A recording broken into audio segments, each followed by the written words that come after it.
Here's something that will shake you. While the world watches Israel and Iran, there is a war happening right now that's unaliving more people, displacing more families, and starving more children than any conflict on earth. And guess what? Nobody is talking about it. Sudan is burning, and the fires were lit by foreigners fighting over Sudan's gold. 25 million people, that's the entire population of Ghana, facing starvation right now. 500,000 children have already been unalive from famine alone. But here is the twist that will make your blood boil. This isn't just about two Sudanese generals fighting for power. This is about Dubai skyscrapers, Saudi Arabia's water wars, and Russian gold mines. By the end of this video, you would understand who is pulling the strings and why they want Sudan divided.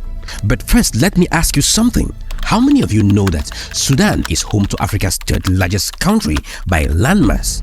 Write Sudan in the comment section if you did, and I'm betting most of you didn't, and that's exactly the problem.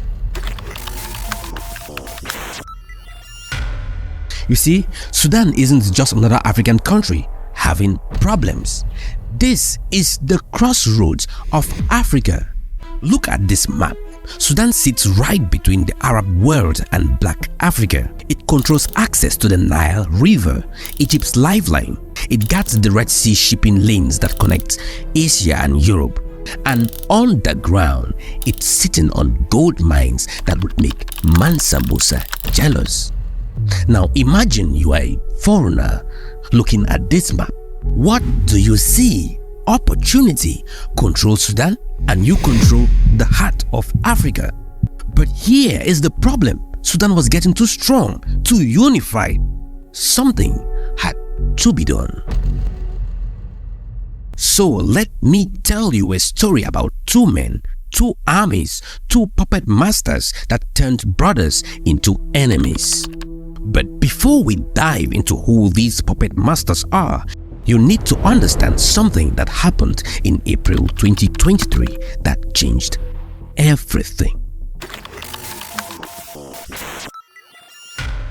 Picture this. It's April 15, 2023.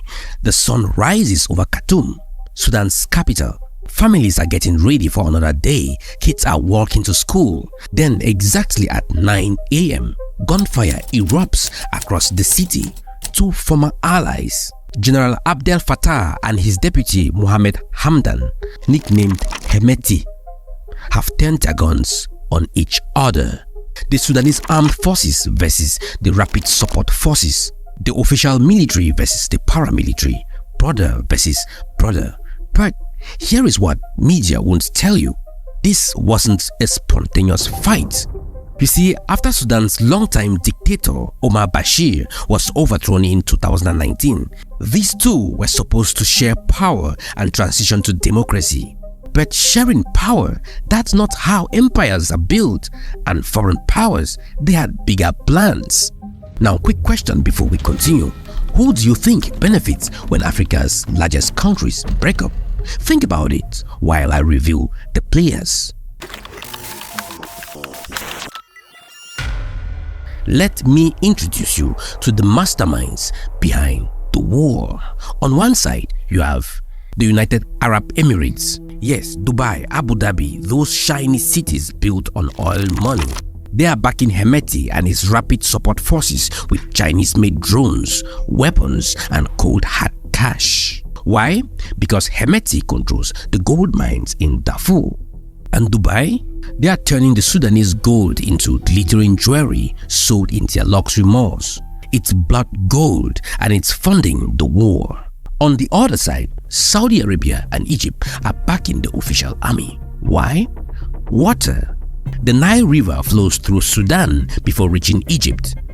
Control Sudan, control Egypt's water supply, and Saudi Arabia, they need Sudan's fertile soil to grow food because the kingdom is basically a desert. But wait, there is more players in this deadly game. Russia, Turkey, Iran, Chad, Libya, they have all got their fingers in this pie. But the story gets even crazier when you realize what Sudan has that everyone wants. You want to know why Sudan matters? Let me blow your mind with some numbers. Sudan produces 80% of the world's gum arabic. That's stuff in your Coca-Cola and candy. It has enough arable land to feed half of Africa.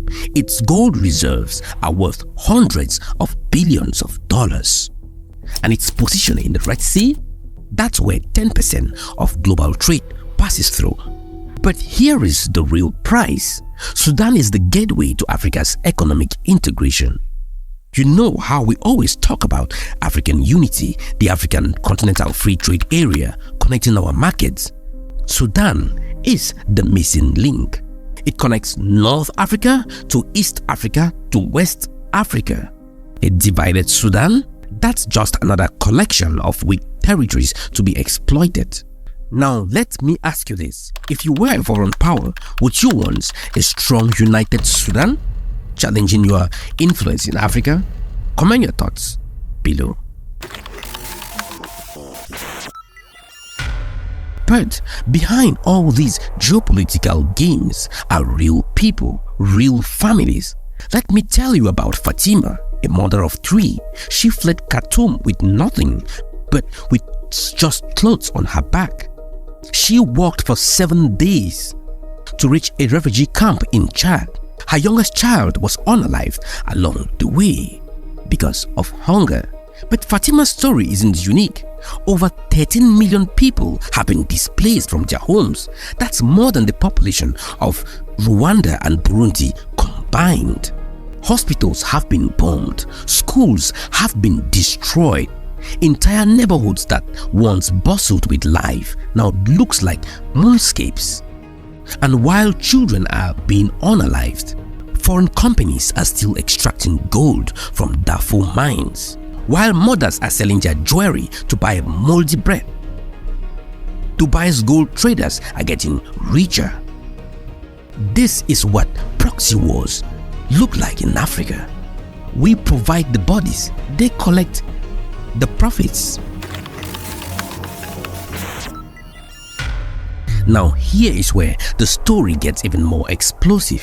In May 2025, the RSF did something that shocked everyone.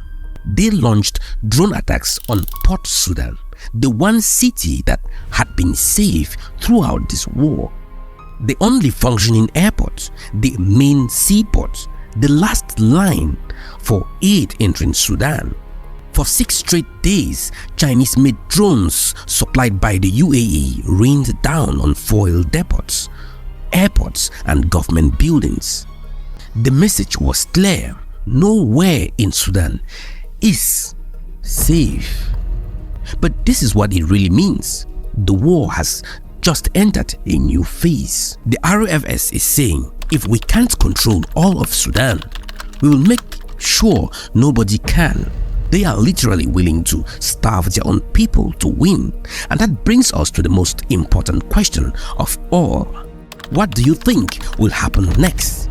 Will Sudan survive as one country, or will it break apart as South Sudan did? Drop your prediction in the comments.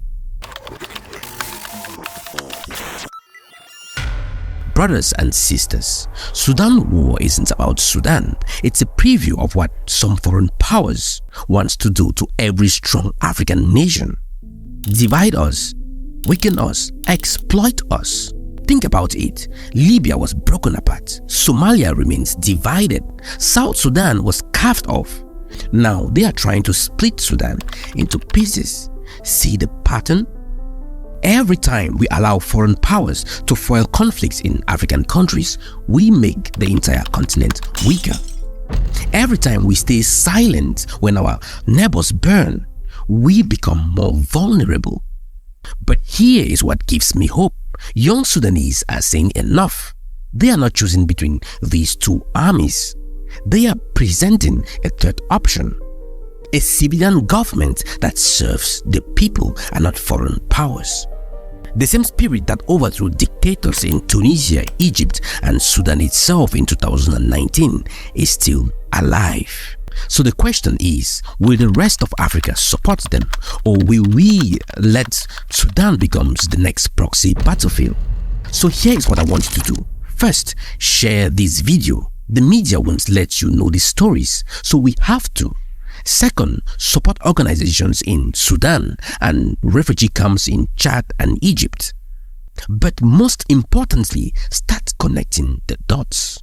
When you see conflicts erupting in other African countries, ask yourself, who benefits? Follow the money. Look at foreign interests.